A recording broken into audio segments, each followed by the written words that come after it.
தென்னாடுடைய பெரியவா போற்றி, பெரியவா போற்றி, பெரியவா என் நாட்டவர்க்கும் இறைவா போற்றி, இறைவா போற்றி, இறைவா சர்வஜா சர்வவியாபி மகா பெரியவா சரணம், மகா பெரியவா சரணம். சர்வஜா சர்வவியாபி மகா பெரியவா சரணம். எப்பிறப்பருக்கும் மகா பெரியவா போற்றி, மாயப்பிறப்பருக்கும் மகா பெரியவா போற்றி. அபாரகட சிந்தம் ஞானதம் சாந்திரபுரம் ஸ்ரீ சந்திரசேகரவரும் படமம் கலியுதேவம் காட்சிமான் யூடியூப் சேனல் பிரத்யேகம் மகாபெரியோட பக்தருக்கு ஏற்பட்டு கொண்டிருக்கும் அனுபவங்களை ஒவ்வொரு நாளும் ஒரு அனுபவம். இதுக்கு தலைப்பின் அனுபவத்தோட தலைப்பு இதுக்கு சரின்னா நான் பதில் சொல்கிறேன், இதுக்கு சரின்னா நான் பதில் சொல்கிறேன். இந்த சேனல் இது வரைக்கும் சப்ஸ்கிரைப் பண்ணலாம், பண்ணுங்கள், தினமே பாருங்கள். உங்களுக்கு அனுகூலம் இருந்தால் தினமே பார்க்க முடியும், இல்லைனா முடியாது.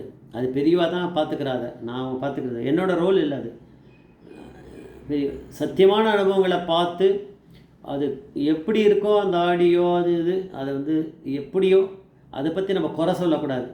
அதை சரியாக காதில் வாங்கி கேட்டு அதுக்கான ஸ்கிரிப்டெல்லாம் ரெடி பண்ணி அதை உங்களுக்கும் கொடுத்து நீங்களும் பார்த்துக்கணும். நான் போய் சொல்கிறேன்னு அதில் தெரியும். அதை அப்படியே சொல்கிறது தான் என்னோடய வழக்கம். எக்ஸ்ட்ரா வார்த்தைகள் இப்போ பேசுகிறது தான் எக்ஸ்ட்ரா வார்த்தை. இப்படி இருக்க சேனலில் நிறைய பேர் பார்ப்பாங்க, ஆனால் கலிகாலம் பார்க்க விடாது. சத்தியமான சேனல் இந்த மாதிரி சேனல்லாம் ஓடாது, நிறைய பேர் பார்க்க மாட்டா. சேனல் பாட்டுக்கு போயின்னு இருக்கோம், அனுபவங்கள் வரும், சத்தியமான அனுபவம் வரும். நான் நிறைய பேர் பார்க்குறதுக்கான பாக்கியம் அவ்வளோ சீக்கிரம் கிடைக்காது. இது வந்து இந்த இன்சிடெண்ட்டை பிரம்மஸ்ரீ கோபால கணபாடிகள் ஒரு இன்டர்வியூவில் சொல்லியிருக்கார். இதை நேரில் பார்த்த குளித்தலை ஸ்ரீ சுவாமிநாத ஐயர் அப்படிங்கிறவர் இவருக்கு ஷேர் பண்ணியிருக்கார். எப்படியோ ஒன்று அந்த குளித்தலை சுவாமிநாத ஐயர் பிரம்மஸ்ரீ கோபால கணபாடிகள் கிட்ட இதை சொல்லலைன்னா கோபால கணபாடிகள் அந்த இன்டர்வியூவில் சொல்லியிருக்க முடியாது. அது சொன்னதை சீரியஸாக என்ன மாதிரி ஆள் கேட்கலன்னா நீங்களும் கேட்டாலும் அது புரியாது. அது அப்படி தான் இருக்கும். ஏன்னா அந்த ஆடியோ டிஸ்டர்பன்ஸ் அப்படி இருக்கும். ஏதோ அவள் சிரமப்பட்டு ஏதோ ஆடியோ அந்த காலத்தில் இருக்க எக்யூப்மெண்ட்டை வச்சு ரெக்கார்ட் பண்ணியிருக்கா. அது அவளுடைய குறை இல்லை, பாவம். அது டெக்னாலஜி ப்ராப்ளம்.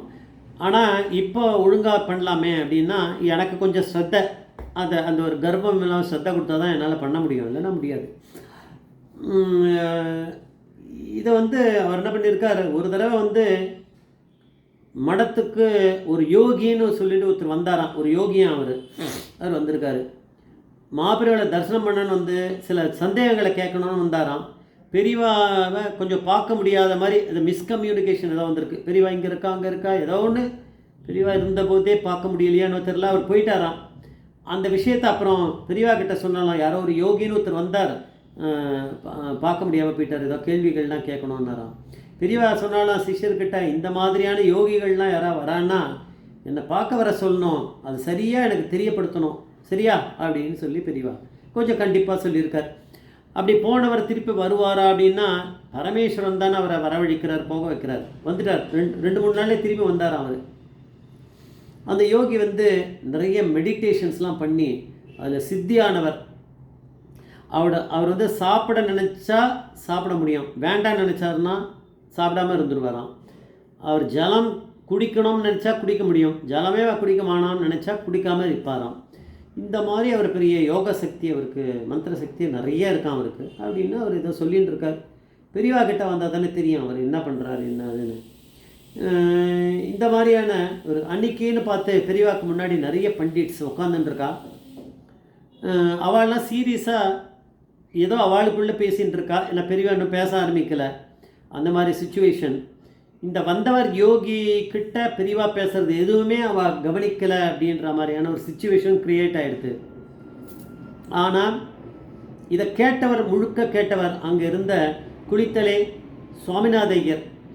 அந்த சுவாமிநாத ஐயரை பெரியவா கேட்க வச்சுருக்கா அப்படின்னு எனக்கு தோன்றுறது. எனக்கு எப்பவுமே புத்தி வேறு மாதிரி வேலை செய்யும். பெரியவா பற்றி சொல்கிறதுக்கான இது புத்தி வேறு மாதிரி இருக்கும்.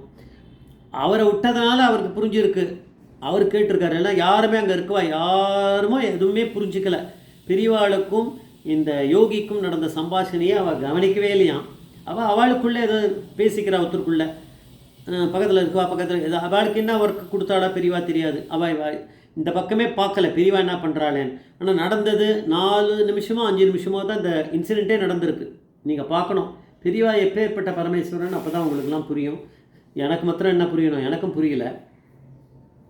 அவர் வந்தார், நமஸ்காரம்லாம் பண்ண மாட்டார் அவர். ஏன்னா இவர் யோகி இல்லையா, இவர் ஒரு சன்னியாசி மாதிரி அப்படின்னு சொல்லிக்கலாம். அதனால் இவர் வந்து நூத்திர பண்ண மாட்டார். இவர் வந்து வெறுமை இருந்தார். அவர் வந்து 4 நிமிஷத்துக்குள்ளே இந்த சம்பாஷணம் முடிஞ்சிருது. யோகி வந்து கேட்டாராம் பெரியவா கிட்ட, என்னோட கேள்வி ஞாபகம்னா என்ன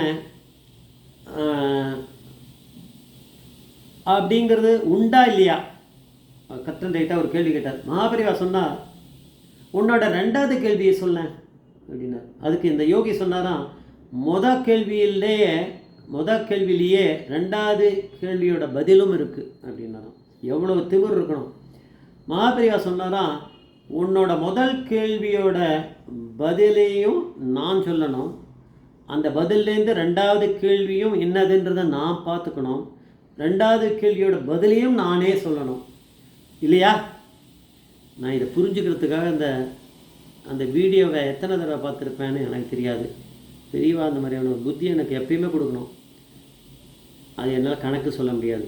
அப்புறம் புரிஞ்சுது இதுதான் சொல்கிறாரு. பெரியவா எப்படி கேட்டிருக்கா கேட்கணும். ஆமாம் அப்படின்னு தலையாட்டினாராம் திமிரோடு அவர். பெரியவா சொன்னாராம், ஞாபகங்கிறது உண்டுன்னு ஒரு சித்தாந்தம் இருக்குது, அதே நேரத்தில் ஞாபகம்ன்றதே இல்லை அப்படின்னு ஒரு சித்தாந்தம் இருக்குது. பெரியவா கன்ஃபியூஸ் பண்ணிட்டார். நான் 2 சித்தாந்தம் இருக்குது, 2வது சித்தாந்தம் சொல்லி கன்ஃபியூஸும் பண்ணிவிடுவேன் உன்னை. அதுக்கான இதெல்லாம் எனக்கு தெரியும். பெரியவா சொன்னாலும் உன்னை ஏமாற்றிடுவேன், நீ ஏமாந்தும் போயிடுவேன். 3வது கேள்விக்கு இப்போ என்கிட்ட விசாரம் பண்ணு. இப்போ 1 2 கேள்வி கேட்டார்ல, 3வது கேள்விக்கு எனக்கு விசாரம் பண்ணு அப்படின்னாராம். அதுக்கு சரின்னு சொன்னீங்கன்னா நான் இப்போ உனக்கு அந்த பதிலெலாம் சொல்கிறேன். 3வது கேள்வி என்னன்னு கேளு, அதுக்கு நான் பதில் சொல்கிறேன். இப்போ 2 விட்டுரு, இப்போ கேட்டதெல்லாம் விட்டுரு. இல்லைன்னா இந்த மாதிரி விஷயம் இருக்குது, இதுக்கு நீ ரெடினா நான் பேசுகிறேன், இல்லைடா உன்னோட 3வது கேள்வியை கேளுண்ணா. அவர் சொன்னாராம், 3வது கேள்வியெலாம் வேண்டாம், நான் கிளம்புறேன் அப்படின்னாராம். அவர் சொன்னாராம், இல்லை நீ கிளம்பலாம் முடியாது,